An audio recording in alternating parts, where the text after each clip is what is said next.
Alice, and thank you so much for being here with me for our laughter session, which will start right after the amazing intro.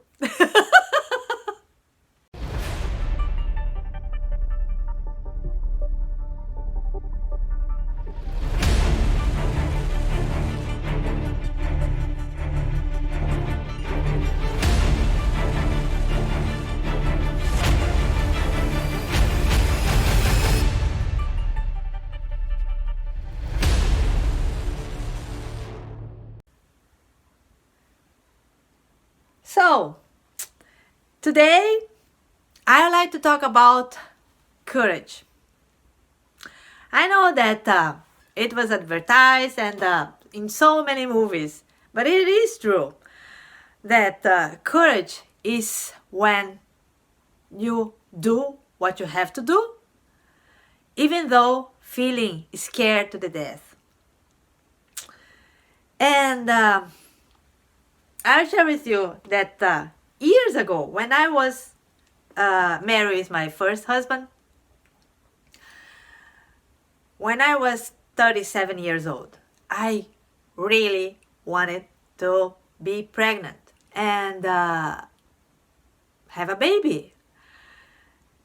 And I am sure that that desire came because of the hormones. At 37, the hormones will work, and then women will be willing to have babies if they didn't yet.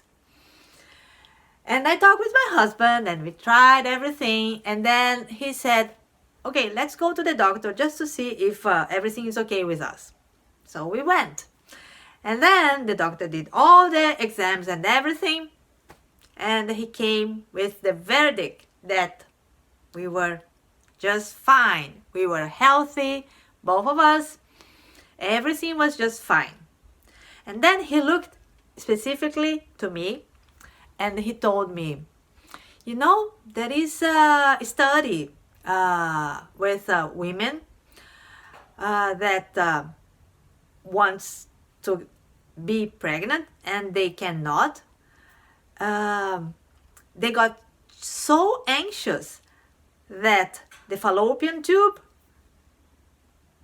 has a knot, makes a knot by itself, naturally. And I look at him, really? Is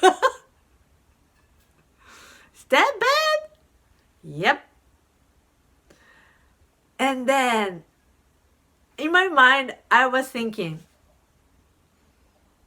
okay, and I just wanted to smash him because he said, oh, just relax and try not to be anxious. And I look at him, I really wanted to just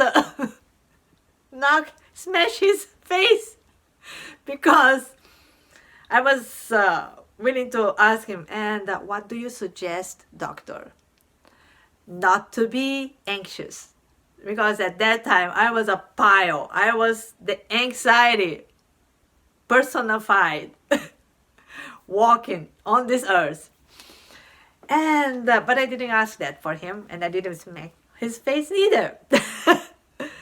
And I couldn't not be anxious, and it was God's will that I wouldn't. And all went good. I'm not blessed with my own kids, but I do have a beautiful daughter that has 2 beautiful grandkids, kids by herself. So, and I am always surrounded by little kids, which is awesome. And so anyway, during this period, I was at the same time, my marriage was not working. Maybe that's why God decided, no, it's not working. So why are you gonna be? Because if I had a child with my first husband, I was willing to just keep married with him because of the child. But since I didn't, I just decided to just face that marriage was not working since the beginning.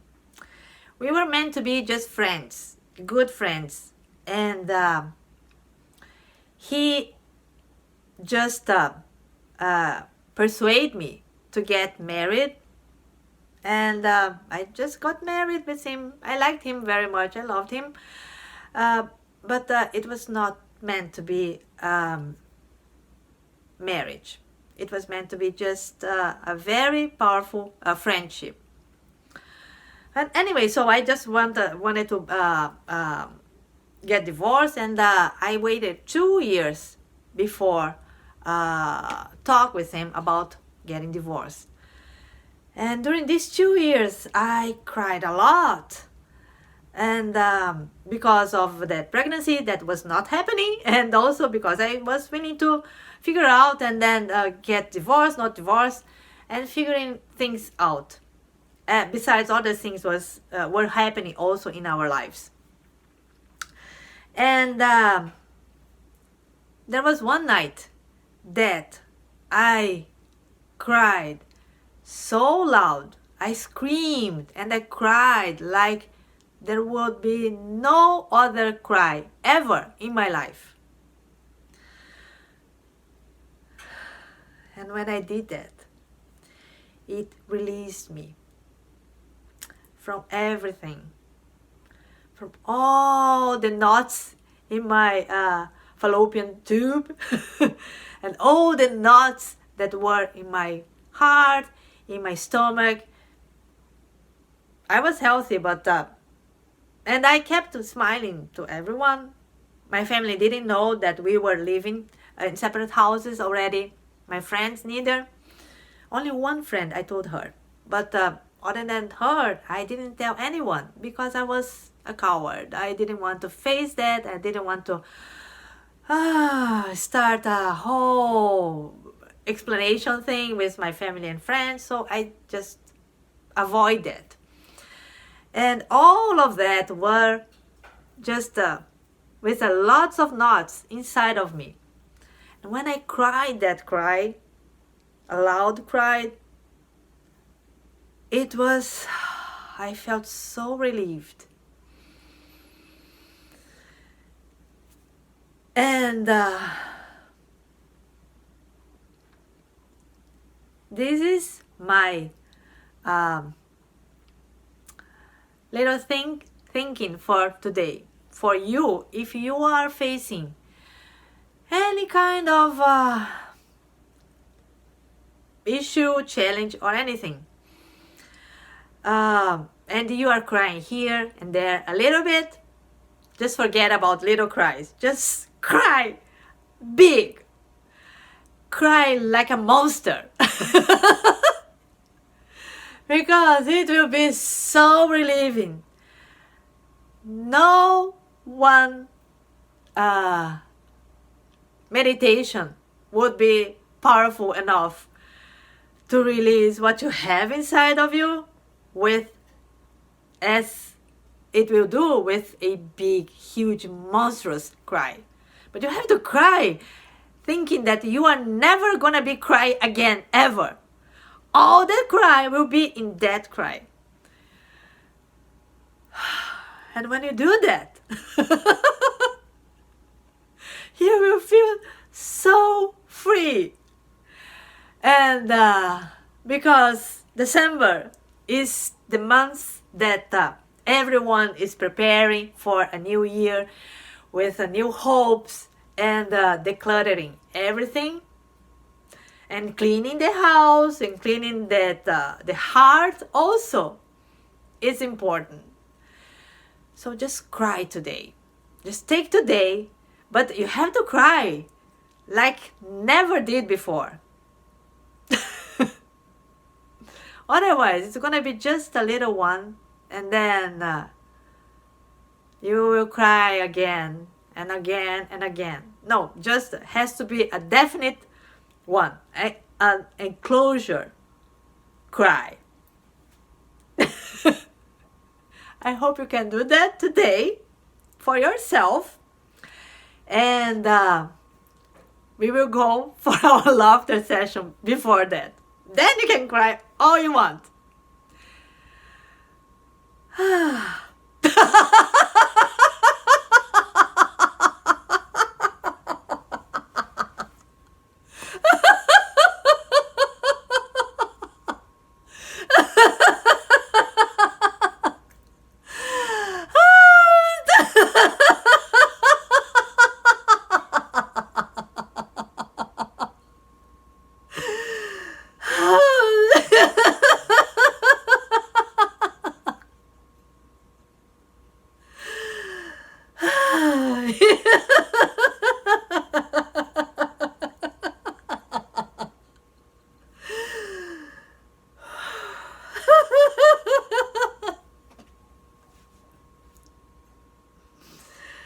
Thank you so much for joining me until the end.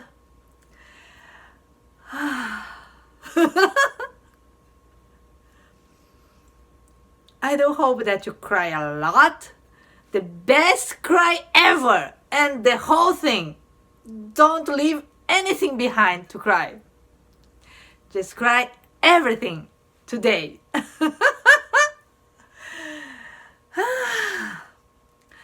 And I will see you tomorrow. Thank you so much. Bye now.